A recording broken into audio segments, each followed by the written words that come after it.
Hello everyone, গরম তো চলেই এলো, এর মধ্যে ঠান্ডা ঠান্ডা আইসক্রিম হলে কেমন হয়?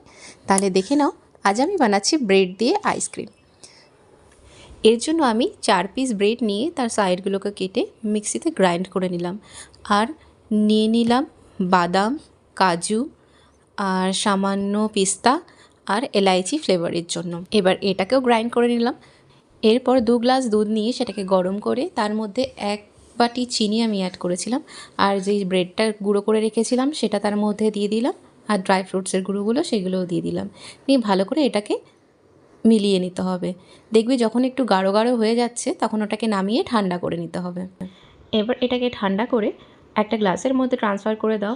আর এটার মুখটা বাটার পেপার অথবা সিলভার ফয়েল দিয়ে মুখটা বন্ধ করে একটা মাঝখানে ছেদ করে আইসক্রিমের কাঠিটা ঢুকিয়ে দাও। 8 থেকে 10 ঘন্টা ডিপ ফ্রিজারের মধ্যে রেখে এটাকে বার করে একটা পাত্রে হালকা গরম জল করে যে তোমার কাপটা আছে আইসক্রিমে তার মধ্যে রেখে দিলে একটুখানি লুজ হয়ে যাবে আর ইজিলি আইসক্রিমটা তোমরা বার করে নিতে পারবে।